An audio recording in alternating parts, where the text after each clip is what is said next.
Assalamualaikum warahmatullahi wabarakatuh. Perkenalkan, kami dari kelompok 2 ingin menjabarkan sebuah presentasi.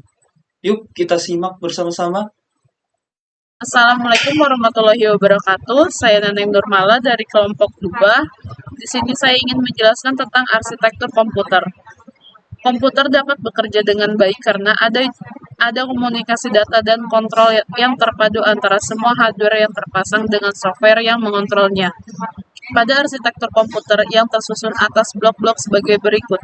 1. Aplikasi. Aplikasi adalah suatu program komputer yang mempunyai fungsi tertentu. Suatu aplikasi komputer biasanya ditulis untuk dapat berjalan hanya pada sistem operasi tertentu. Misalnya untuk Microsoft Windows atau Mac OS. 2. Operating System. Sistem operasi komputer bertugas untuk melakukan kontrol dan manajemen perangkat keras serta operasi-operasi dasar sistem, termasuk menjalankan suatu aplikasi. 3. BIOS. Basic Input Output System merupakan suatu perangkat lunak yang mengatur fungsi dasar dari semua perangkat keras yang terpasang pada komputer. 4. Hardware. Perangkat keras adalah semua komponen dari sebuah komputer yang terbentuk nyata, bisa dilihat diraba oleh manusia. Fungsi hardware yaitu untuk mendukung komputerisasi. Sistem operasi. Sistem operasi sangat berkaitan dengan prosesor yang dipakai. Jenis prosesor yang umum adalah pada awalnya yang kompatibel dengan produk awal IBM dan Macintosh. Sistem operasi dari cloning saat ini secara umum terbagi menjadi dua aliran, yakni komersil yang dibuat oleh Microsoft dan yang bersifat freeware yang dikembangkan oleh peneliti dari seluruh dunia karena sifatnya yang open source. Kebanyakan dari kita hanya mengetahui bahwa Windows adalah satu-satunya sistem operasi OS pada komputer. Padahal saat ini sudah banyak sistem operasi komputer yang beredar di pasar. Beberapa OS yang paling banyak digunakan adalah Baik, selanjutnya adalah DOS. Sistem operasi ini sangat populer di awal dekade 80-an ketika komputer pribadi mulai populer. Pada masa itu, komputer belum dilengkapi dengan hard disk. Beberapa fungsi dari operating system DOS adalah: yang pertama, mengorganisasikan atau mengendalikan kegiatan komputer; yang kedua, mengatur memori; yang ketiga, mengatur proses input dan output data; yang keempat, manajemen file; yang kelima, manajemen directory.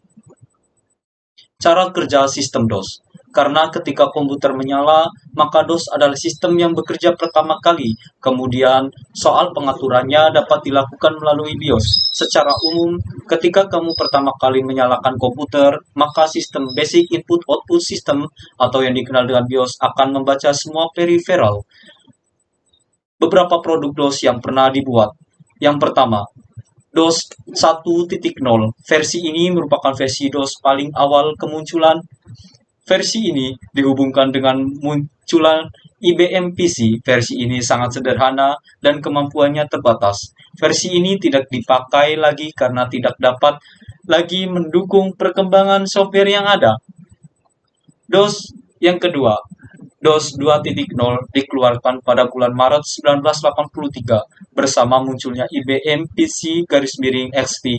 Karena versi mempunyai beberapa kesalahan, program maka diperbaiki dengan versi 2.10. Yang ketiga, DOS 3.0. Yang dimaksud dengan DOS 3.0 adalah PC DOS 3.0 dan Microsoft DOS 3.05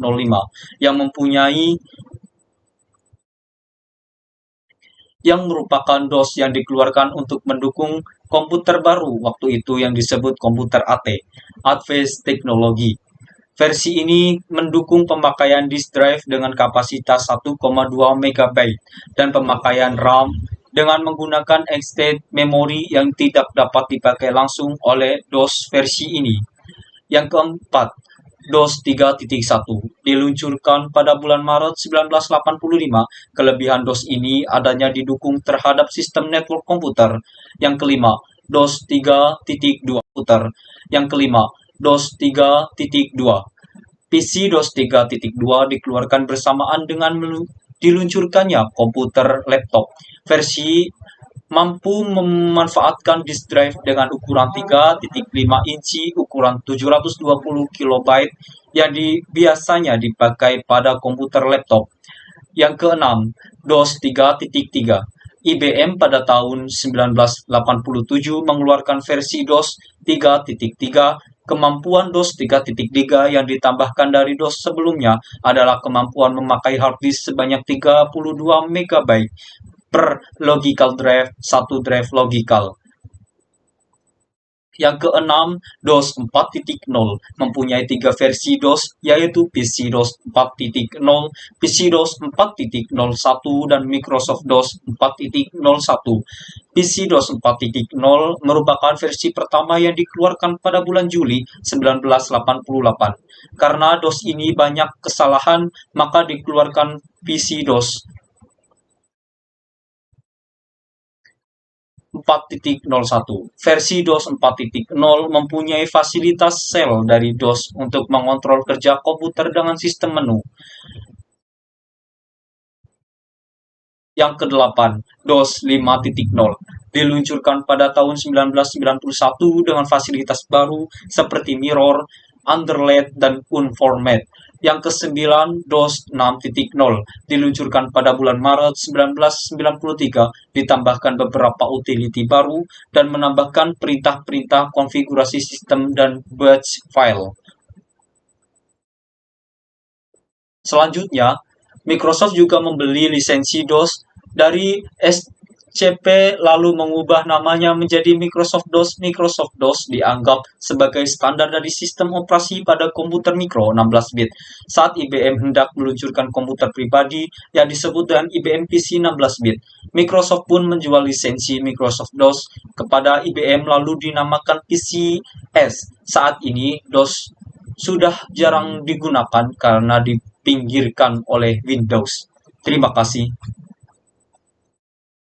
Alhamdulillah. Linux adalah nama yang diberikan kepada sistem operasi komputer salah satu turunan Unix yang sangat populer karena tergolong sebagai open source. Nama Linux dibuat dari nama pembuatnya yaitu Linus Benedict Torvalds pada tahun 1991. Linux dikenal untuk penggunanya di server dan didukung oleh perusahaan-perusahaan komputer ternama. Linux digunakan sebagai sistem operasi di berbagai macam jenis perangkat keras komputer, termasuk komputer desktop, superkomputer, dan microcontroller.